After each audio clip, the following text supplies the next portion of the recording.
your host. I'm back with another guest, Pam Holler. Hi, Pam. Hello, how are you today? I'm doing good, Pam. What about you? I'm doing great, thanks.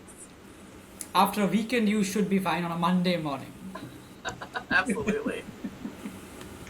So, so everyone, a quick introduction. Who is Pam?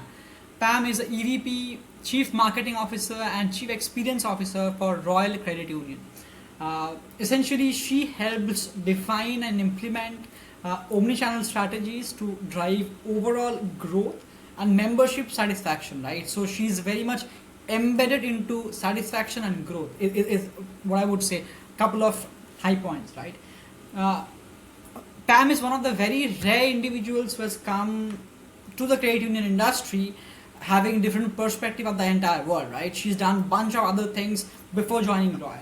She has held, multiple leadership positions across multiple industries such as hospitality, economic development, I think higher education. Pam, am I missing anything on any one of them, or we are good? Those are perfect. That's exactly where I come from. Sounds good. She also the thing for non-profit. I mean we're just talking about non-profit before the recording itself. She has a thing for non-profit, right? She's a part of a non-profit called 100 Women Who Care Alliance, right? Pam, do you want to maybe quickly start with what does the alliance do? What is it for? Absolutely. The Alliance brings together women in regions to learn more about their communities, to embody and understand the work that is done and the work that is needed in the community. Probably the biggest thing that they do is get together 4 times a year, interacting with 3 or 4 nonprofits each quarter and making financial donations. But beyond just the financial donations, I think the one thing that makes it different is that financial donation is used for whatever that nonprofit uses during together. You don't have to add new things, they don't have to change things. You just literally make the request to the women's group. The other thing is you'll see that the majority of the women who are involved, we have a little bit over 200 women here in Wisconsin and the Chico Valley that do this. Most of us are then very involved on boards, and if we support that nonprofit, it exposes us to finding out that that's the part that actually ties a little bit into the pregnancy, right? We can talk a little bit more about that later, but that's the part that from the heart possibly. Absolutely, Pam. That was really amazing to know about it. So thanks, Pam, for the introduction. I hope I haven't missed out, any of your introductions of decade-long career. I mean, decades-long career, right? So I hope I've done justice to it. Absolutely, you sure have. Perfect. Let me ask you a question on a Monday morning, a difficult one, but still maybe with a handful of a coffee, but still you'll answer the question. So what keeps you going? Oh, on a Monday morning, well, on any morning, I think one of the things that has driven my career throughout its history is the ability to make a difference, right? So, at the end of the day, I want to make sure that what I did that day made a difference in someone's life. And that can be large and that can be small. And I think over people's careers, you see both of these, right? Large, impactful projects that happen that make a difference. But sometimes it's that little bitty thing, right? That I'm lucky enough to wander into one of our branches and a member just stops me and shares an experience that happened. Sometimes I can sit down and take a look at the data that we use, right, to make decisions and say, hey, look what the data is telling us. We can see that there's an opportunity here for us to engage and help that member. I think one of the things for me is when I end the day, kind of go through this tickler, and people are going to laugh about it, right? But people who journal, I'm not a big journaler, but at the end of the day, make sure I take a few moments out of my day to say, what happened today? If I wouldn't have done what I did today, would anybody have noticed? And for me, I need to make sure that there's one little thing, a smile in the elevator, a hello, a conversation, a hey, let me help you. That type of an experience is what needs to happen for me to say, hey, today was a great day. As simple as that, right? So I think that's what makes us human, right? Yeah. That's table stakes for even for me. That's good to hear, Pam. Right. So I'll ask you another specific question. I would say that's closely knitted to this, right? Being human. Uh, Right. so what's your journey towards leadership, right? I mean, you've held multiple leadership positions across multiple industries now in a credit union, right? So Right. so how has your journey look like? And I would say a follow-up question to that would be, what are the challenges that you've faced being a women leader? I mean, have you ever faced any specific challenges being a women leader, a leader? Right. I think when you look at the industries I've come from, right, so hospitality and tourism, by way of economic development and higher education, I think one of the things that, as I look throughout my life's journey here, that has kind of connected all of those things is the ability to face challenges, right? And sometimes they're big challenges and sometimes they're small challenges. But sometimes it's just being a female leader also brings with it. I'm the lucky recipient of two daughters, right? So trying to raise children at the same time that you're working full time, at the same time that you have all of these other things that you like to do and be involved in the community. The compression. So people feel compression right throughout their journeys. And I think one of the things that I'm the most proud at is there are times that you're climbing the mountain and there's times that you're paused at base camp, right? And being paused at base camp is okay because there are changes that are happening before you get ready to make that next climb. And I think that's the part that all leaders, if they reflect, probably will see in their career, but certainly I did, right? There were times that I was charging up the hill, working, getting my master's degree while raising two kids, while working full time. And those were times that I can look back and say, those were impactful moments where I needed to make choices about what did I want to do. Yep. And then I think the other piece of advice I would give people is it's okay to pause. And I think that's the part people stop at is it's okay to say, hey, right now I'm in the exact role that I want to. I'm not trying to push too hard. Maybe I want to learn some things, maybe I want to do some different things, but it's not like I have to do in the next 3 years. I think goals are very, very important, personal and professional. But goals are also kind of like budgets. They're boundaries. If I don't hit this by this time because I've chosen to do a little bit something different in my life, that's an okay thing. Yep. So from my perspective, that's part of understanding who you are at your core, and then how do you apply that to your life's work. That's an interesting perspective. Wish all of us could go and implement that in our daily work, Pam. Right. So I think Yeah. that's something which we should go and do that. Right. Uh, one again, I would say a question piggybacking on the previous one. Right. I mean, I meet at least, I would say, Pam, 200 credit unions a year, or even more than that. I mean, last year I had a count. I think I met 250 credit unions, and I meet a lot of young leaders, right? Yeah. I mean, young female leaders who are in the mid 30s, late 20s, right? And since we are from the same generation, I mean, millennial or the Gen Z, whatever you call, it's all of us have a candid chat, right? That what do we do to go to the next level? I mean, Yeah. both of us. I mean, whenever I meet someone, we share the same thing, right? Right. So you being a accomplished leader in a credit union of this size, right? I would say my audience would want to know or understand any tips or advice that you would give a younger Pam of in her 30s, right? Obviously, my Pam is not old, absolutely, absolutely no, It's right? all right. No. So yeah, my question is that what would be your advice to a Pam who's like in her 30s, Yeah. uh, you know, who wants to achieve or reach a leadership role as you did, right? So what would be Right. your advice and what would be your tips and tricks? I think one of the biggest things I would say is find your mentors, right? Find those people that you can literally have candid conversations with, not only about your goals, but also the people who know you the best, right? Find someone who's going to challenge you to ask the questions. And when you say, hey, I think I want to do these 3 things, or I like that, you also need that mentor who will play a little bit of that devil's advocate, who know you the best, right? Find someone who's going to challenge you to ask the questions. And when you say, hey, I think I want to do these 3 things, or I like that, you also need that mentor who will play a little bit of that devil's advocate. But is that really what you're passionate about? Is that really what you want to do, right? Because sometimes we can get on career paths that we should not be on just because it looks like the next step. Well, that's the obvious next step. But is that the obvious next step for you? For what you like to do, for where your passions lie, for what you want. So I would suggest exactly what you talked about. Mentors, encouraging, learning and development, obviously pieces for it. But then I also want you to know that I have, over my time, been presented with opportunities that I would have said to you, really? You see that in me? You want me to go do that? And I think that's the piece of, I would suggest people need to get comfortable in the uncomfortable. So if someone sees something in you and you don't see that in you, but yet you're Yeah. kind of intrigued, go down that road, right? Start to explore that opportunity, because I think that's why you find yourself in different places, and you find yourself and you're changing, and your opportunity to learn and grow. But then the other piece, and I will say this, I would tell my younger self is confidence is huge. It is also the thing that holds most people back, right? We struggle with our own confidence. And I confidently feel like I can be successful. Many of us won't step off the cliff until we Yes. know that it's perfectly planned.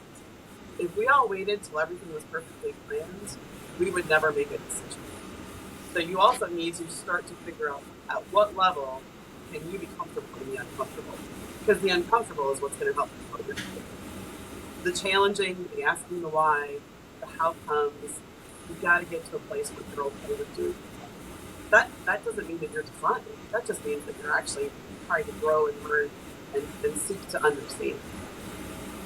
Absolutely, Pam. I mean, that defines that you're not a by the book leader because, I mean, I, I, I should not say this out publicly, but yes, I have zero respect for by the book leaders, right? I mean, you cannot be a mover shaker if you're by the book, as simple as that, Right. right? And in terms of mentorship, Pam, I mean, I echo the same thing. I mean, whatever I do today, I literally owe everything to a couple of mentors of mine, right? So if they wouldn't have advised me what to do in my career, I would have never ended up even doing analytics, right? So I started my career as a software developer with Accenture back in India, right? So someone told me that there are thousands of developers.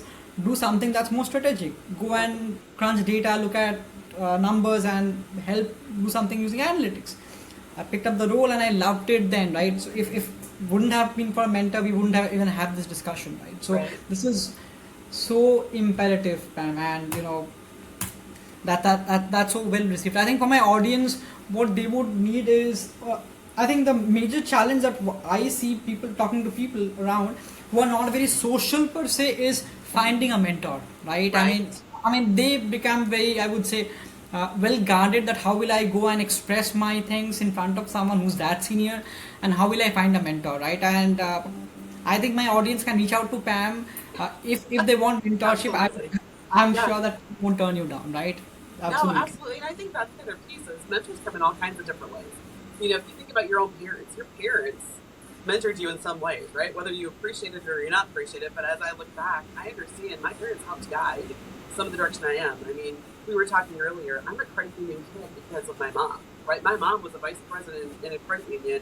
And let me tell you, that was back when there weren't a lot of females in those roles, right? So I also came along. So I learned a lot from that experience, right? My mom kind of shared with me, hey, here's what was going on. Here's what was happening in her career.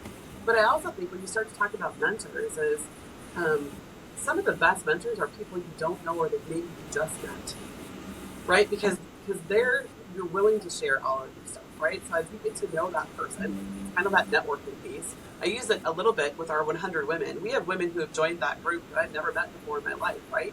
So it's new opportunities to get to know someone who will bring a different perspective to your life, whether that's for your professional career development or just for your self-awareness.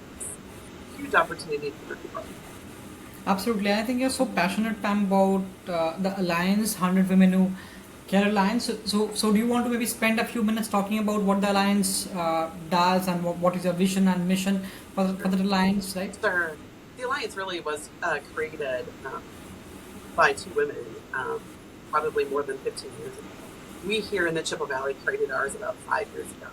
And the motivation behind that was I came together with 9 other friends of mine. And what we said is, you know what?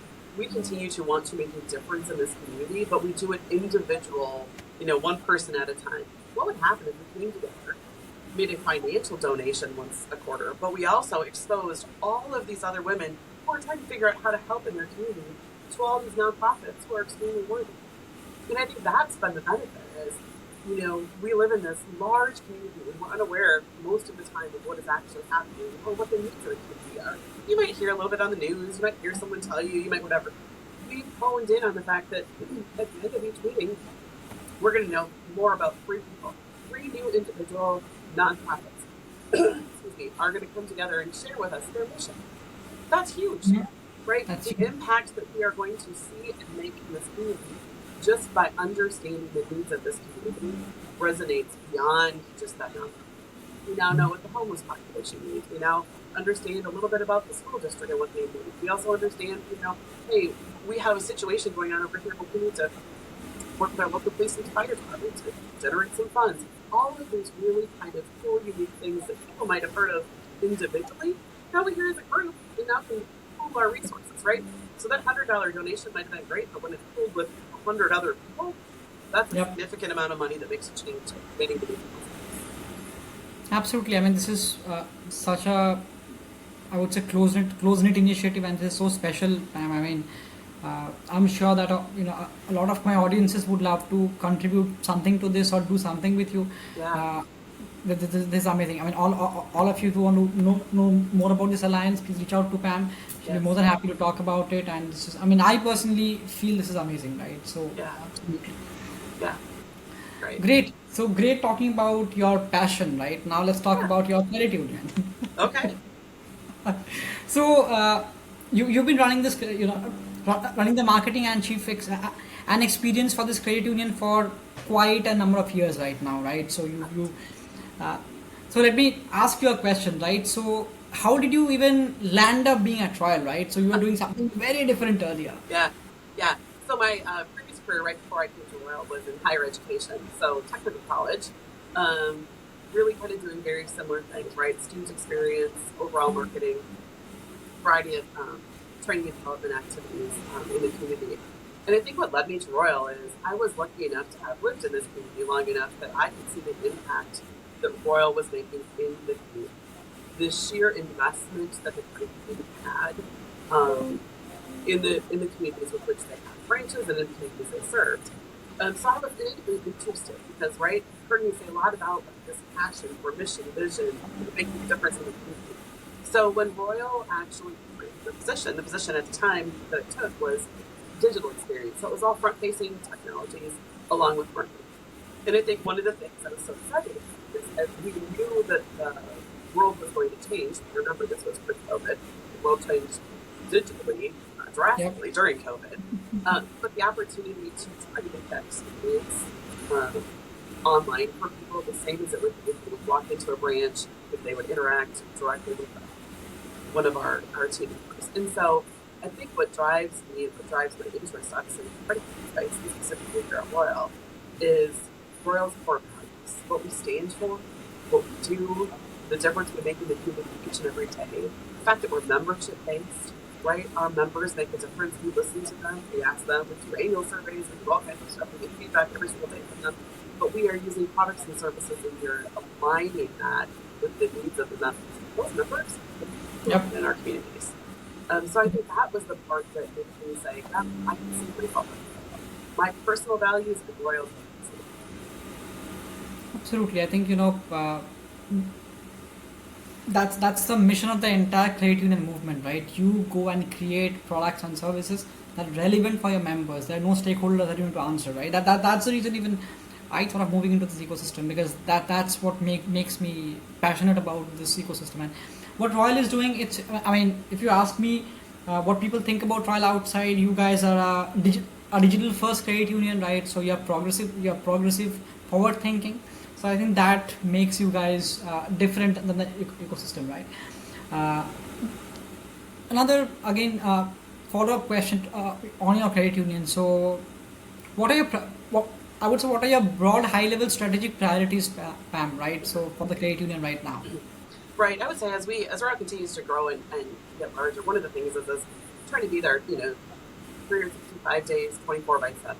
Right. So when credit unions closed, what are the tools and resources we've given that network? What are the financial planning tools and resources? What is the financial education opportunities? What are the right products and services? How do we align them? I think one of the things that we've seen really even, probably grow at a faster pace post-COVID is that experience, right? I Yes. expect to have the same experience online as I do in person as I do over the phone. And I think that seamless experience is what is going to make that member happy, right? At the end Yep. of the day, though, they also don't want to do it. So there has to be the ability to say, hey, we are your trusted advisor. We have a relationship with you. here's the things that we think that you're looking for, and try to serve them in a way that they aren't trying to figure it out themselves. And I think that has been one of the things that Royal has spent a lot of time over the last 4 or 5 years um, doing, just like many other credit unions, right? How can I deliver on an experience that not only just meets their needs, but grows with them as their products and services grow? As we seek to better understand the life stages of our members, certainly from a marketing perspective, we know that, right? Where are Yep. you in your life stage? What are the product and service you need? And how do we make sure that you're the person you reach out to? And then how do we also help you right now in tough economic times, right? People are coming in and wanting to have those more in-depth financial planning discussions. Hey, this is Yep. where I'm at right now today. Here's where I want to be at. How do we do that? And how do we do that? And I think that one of the things that all credit unions do is we do that without judgment, right? Yeah. There are second chances. There are big conversations. It is okay to say, hey, here's where I'm at. Here's my debt situation. Here's my income situation. And there's just no judgment, right? It's we Yep. try to find and seek to find ways to help every single one of those people. That to me is what drives most of the credit unions. I would say the other, maybe even a little bit of a success story for Royal is when I joined Royal, every credit union personnel is going to say, oh, and yes, right, we're a net promoter score. Everybody knows about it, all that. We have kind of morphed and yes, into something we're calling product. And it's the use of our data to truly, take a look at, is that member happy? Are they engaged? What are our opportunities based on what they pay us to us? How do we reach out to them and say, hey, here's an opportunity to see? And so the sheer use of data on a personalized basis has changed Royal in the last year, really driving not only loyalty, driving share of wallet, and then driving engagement.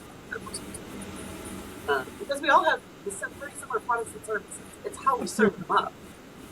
Absolutely, absolutely. I think this intention or that vision, Pam, is sufficient enough for the credit union to grow and sustain. Because, I mean, whatever you do going forward will be led by data. I mean, these are very wrong terms I'll use right now. Cross sell. It should not be cross sell. It's about enabling a member and understanding the needs that what the member needs, right? So if you can look at from that lens, definitely data can identify those gaps that what a member needs, absolutely. And second, in terms of getting the right set of members, right? So another challenge across the ecosystem in what we see is I would say the aging member base, right? So that's always there. So how do you go and entice people like me? I would call myself a zillennial because I'm 31, so between millennials and Gen Zs, the later half of Gen Zs. So I'll ask you a question across this, right? So how is Royal serving right now using data and analytics to attract, I would say, younger population to come to Royal and be a member of yours? I mean, let me put this in that way, right? So you're not competing with banks, you're not competing with other credit unions, you're serving your members, as simple as that, right? Having said that, how will you get more members who are around my age, right? So that you can sustain this throughout the year. Right. It's interesting that you talk about that a little bit. So one of the things that credit unions have going for it, we talked a little bit about at the beginning when I said, hey, I was a kid born and raised in a credit union. Credit unions do have really cool affinity networks, right? Because we're membership based. So that familiarity from a member perspective in a family is one of the things that's very helpful, right?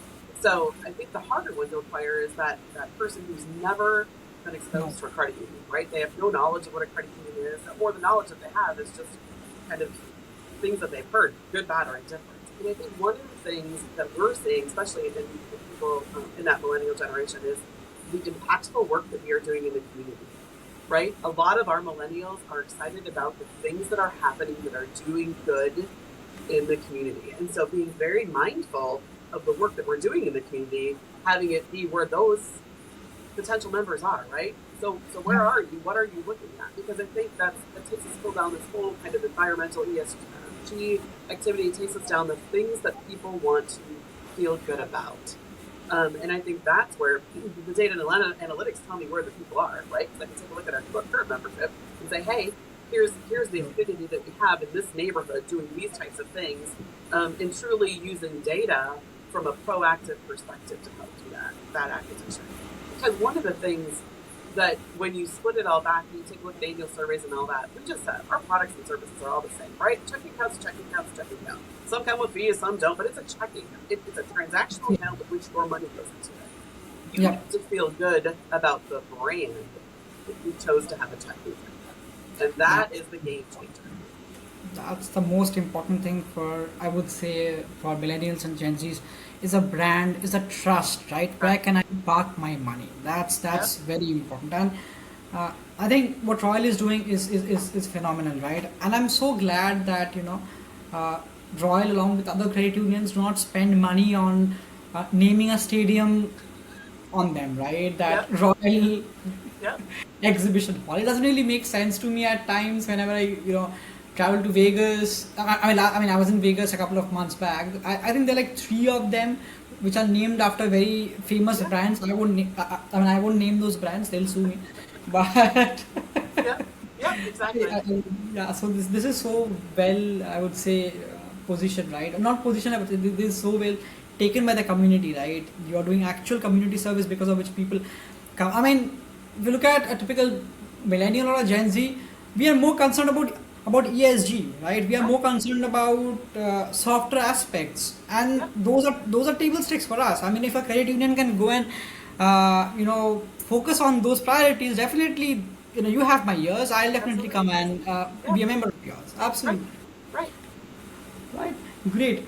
Uh, Now, obviously, I'll ask you one very specific question regarding Royal, right? Yeah. Uh, Over your long span at Royal, right? Uh, what are the few successful initiatives or projects that you're really, really proud of that you've Yeah. executed? Yeah. So I think one I just alluded to a little bit. We'll start there. We'll kind of finish that out. This whole use of data as it relates to engagement, right? Yeah. So Royal's use of data has increased over the last, 10 years. And I think one of the things is people get worried, right? At first, like, what data are you using? What do you know about me? Whatever. Well, as we just talked a little bit about the millennial, you want me to serve you, right? So you want me to know all the things that you're doing. And so Yeah. we have launched the ability to create personalized, what we kind of call them portals, right? So if you open an account with us, that first email you get is to a link. It takes you to all the things that were positive that you need, right? A lot of the getting started stuff. But let's forward. Now you've been a member 6 months and your checking accounts, excuse me, working and everything's great. We now start to talk to you based on the data that we have about you of what else do you need, right?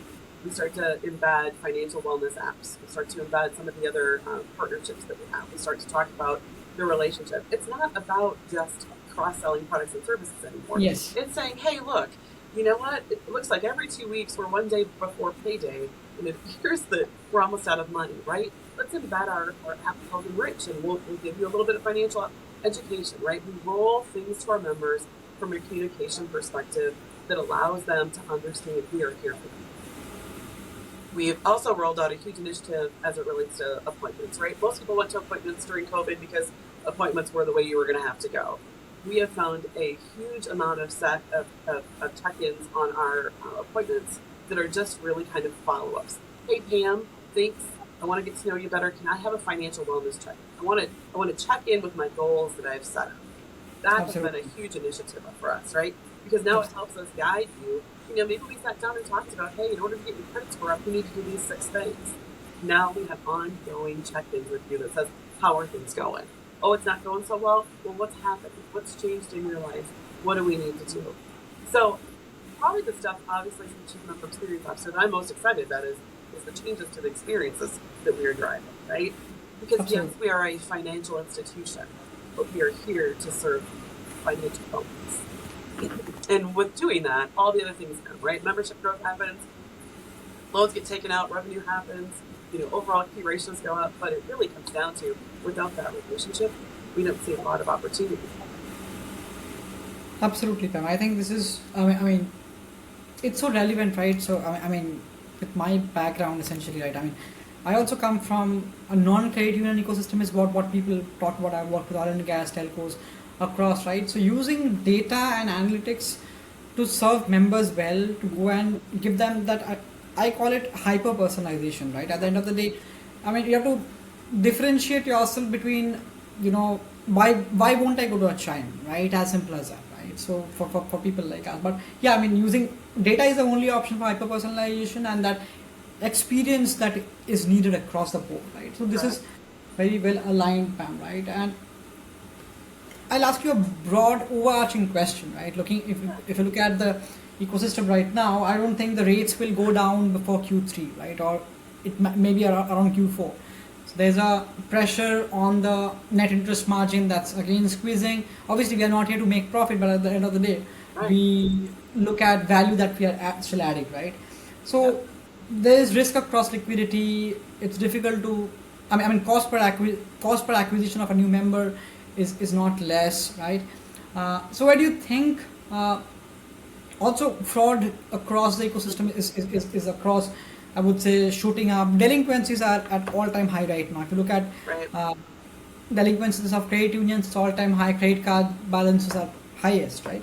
So what do you think the entire credit union movement is moving to? Because I mean, whenever I talk to someone who's not from the credit union space, I get one single, I would say, feedback that there are a lot of M&As that are happening across. How many credit unions will, I wouldn't say survive, how many credit unions will make it to the end game in the next 5 years, right? That's another discussion that's happening. Right. The consolidation that will happen. So what do you think, where do you think the credit union ecosystem or the movement is moving forward to? I think that's a great question. And I think when you start to realize where we came from, yeah, we might see credit unions coming together. We might see more mergers coming together. Part of what's driving that is just the ability to, what we said earlier, serve that member 365 days a week, 24 by 7, right? But I think when you see credit unions coming together, it's for the benefit of the member. It is not the benefit of the board of directors or the stakeholders. It's the benefit of these two credit unions believe that by coming together, their members will have greater benefits. And I think that's philosophically the difference. So specific to that, when you hear that, that would be my response on that one. It's like we're joining together to do more for Yeah. our members and our communities. But I think we'll also see, there's no doubt, obviously the question of the economy, lots of things happen. I think the one thing that credit unions will hold true to is the making a difference in the lives that they touch, right? We are not just a financial. We are a Yep. financial with roots in our communities. And I think that is always and will always be the point of differentiation for credit unions. As a credit union kid, I can remember my mom out in the communities that I grew up in because her credit union was involved in those activities. And so here I am at the age of 4, 10, 14, joining in that activity with my mom because we knew that if our community was better, the credit union was better. And I think that's the best and the most important thing for credit unions. Take all of the other things out, right? Yep, we have to run. We have to run with numbers. We have to make profit, even though we're non-profit. All of those things are the same. But the point of differentiation between financials or credit union is the ability to advocate and the ability to make an impact in the community. Absolutely, Pat. That was a very well, I would say, crafted answer, right? So that is exactly what I would say the audience is expecting to listen, to hear from you. So, Pam, this was amazing. This was fantastic. Thanks a lot for your time. We appreciate you jumping into a call that to 9 a.m. in the morning on a Monday. Absolutely. That was difficult, right? But, Absolutely. but but thanks a lot for doing it. We Okay. appreciate it. Great. Thank you. Thank you. Yep, we'll talk Thank, to you later. thank you. Bye.